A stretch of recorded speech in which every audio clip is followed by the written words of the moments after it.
Igloo, le Mac de l'habitat. Salut, c'est Igloo, l'émission recommandée par les plus grandes marques de boissons énergétiques avec Cédric Simonin, qui est dopé, on peut le dire. On ne sait pas à quoi, mais il est dopé. Bonjour Cédric. Bonjour. Toujours le patron de Trianon Résidence. Tout va bien. Ça va pour l'instant.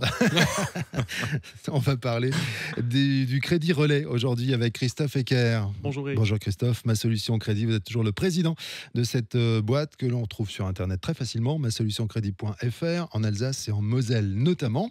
Christophe Ecker, le Crédit Relais, c'est Cédric Simonin qui pose les questions. Et il est bonne en plus. Je vais essayer.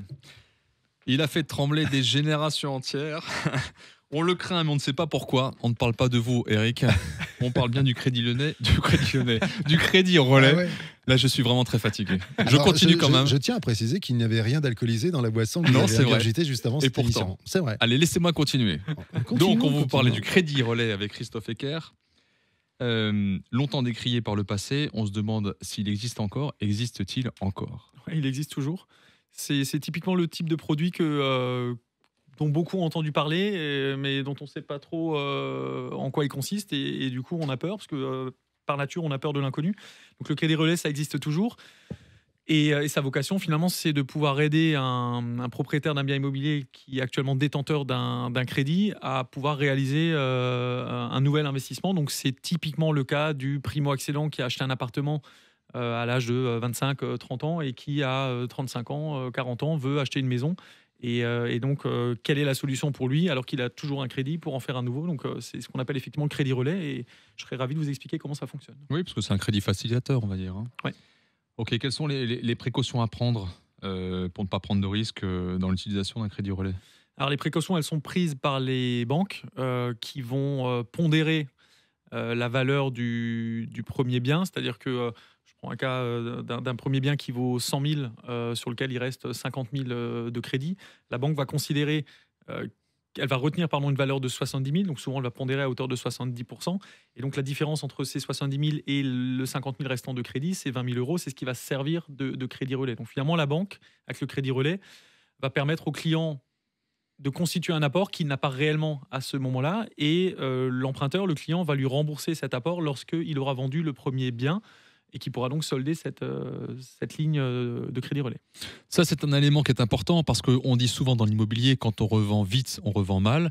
Le crédit Relais, je vais y arriver, permet vraiment de se laisser le temps de bien vendre son logement. Ouais. Maintenant, vous pouvez nous dire en 2 mots comment ça fonctionne, le Crédit Relais ?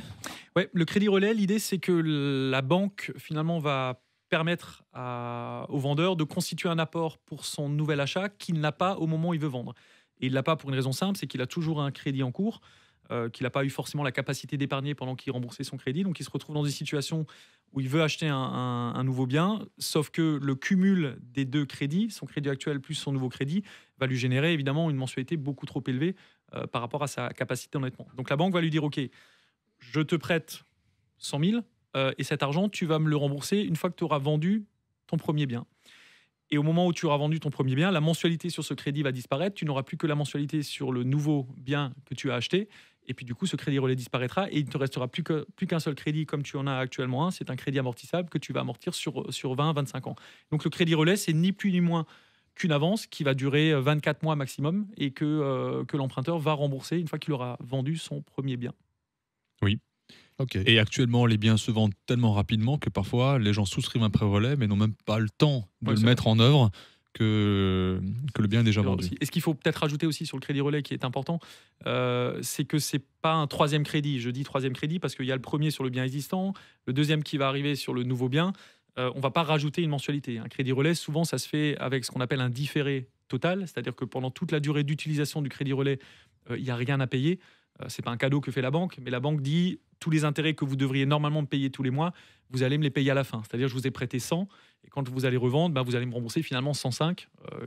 Ce seront les intérêts en plus. Donc si maintenant mes parents m'ont dit surtout ne fais pas de Crédit Relais et mes grands-parents m'ont aussi dit surtout ne fais pas de Crédit Relais, est-ce que j'ai une solution autre si je suis propriétaire et que je veux quand même acheter un logement ? Alors déjà, ils n'ont pas forcément tort. Les grands-parents, je ne sais pas, parce que je n'étais pas né à ce moment-là, mais en tout cas, les parents... Parce que... Ce qui donne une idée de l'âge de Cédric. D'où ma coupe de cheveux. Oui, merci Eric. Bon, bah, Et d'où la boisson énergétique. Non, il y a eu des dérives sur le crédit relais. Alors, c'était plutôt au début des années 2000 où on faisait des crédits relais un petit peu au doigt mouillé, c'est-à-dire qu'on s'appuyait sur des valeurs de biens qui étaient faites sur du déclaratif. Aujourd'hui, c'est beaucoup plus encadré. Pour qu'un crédit relais puisse être validé par une banque, il faut 2 voire 3 avis d'agents immobiliers. Il faut éventuellement même un avis de notaire pour qu'on soit sûr que la valeur qui est donnée et sur laquelle la banque va s'appuyer soit fiable. Et après, effectivement, il y a ce fameux coefficient de pondération. Donc la banque, de toute façon, dans le meilleur des cas, va retenir 80% de la valeur. Donc de toute façon, elle laisse une marge de manœuvre et d'erreur de 20%. Donc aujourd'hui, bien calibré avec différents avis de valeur sur le bien immobilier, il n'y a pas de risque que le crédit relais ne fonctionne pas. non, c'est la bonne estimation qui fait que le crédit relais se passe bien. Les problématiques dans le passé, c'est que, comme l'a dit Christophe, il y avait une surestimation du bien par rapport à un marché de l'immobilier qui était plutôt euphorique. Donc tout le monde s'emballait. Et ensuite, la réalité rattrapait les vendeurs d'appartements. Voilà, on vendait moins cher que ce qu'on avait prévu. Et donc, voilà. Exactement. Ok. Voilà. Eh ben, on a fait le tour. On a fait le tour. Voilà, le crédit relais. Donc, merci Christophe Ecker. Vous Merci à revenez vous. quand vous voulez dans cette émission, vous le savez, c'est chez vous. Et bonjour à tout le monde du côté de Mass Solutions Crédit. Pareil, du côté de Trianon Résidence, Cédric Simonin. L'émission, on la retrouve et on la partage sur les réseaux sociaux, sur Facebook, Igloo On Air et sur topmusic.fr chaque semaine. Merci, messieurs. Merci. Merci.